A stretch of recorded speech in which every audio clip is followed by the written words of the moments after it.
Court fee కింద 1,05,852 రూపాయలు జమ చేసింది.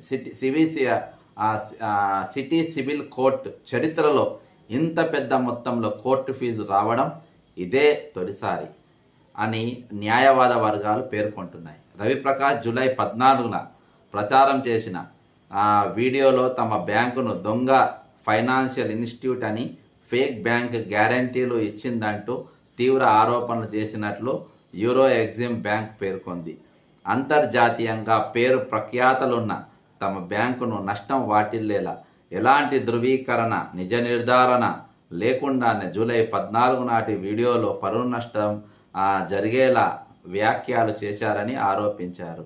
తమ బ్యాంకు నికర విలువ 1900 కోట్లుగా ఉంటే కేవలం 8 కోట్లుగా తప్పుగా పేర్కొన్నట్టు ఆక్షేపించింది. ఇది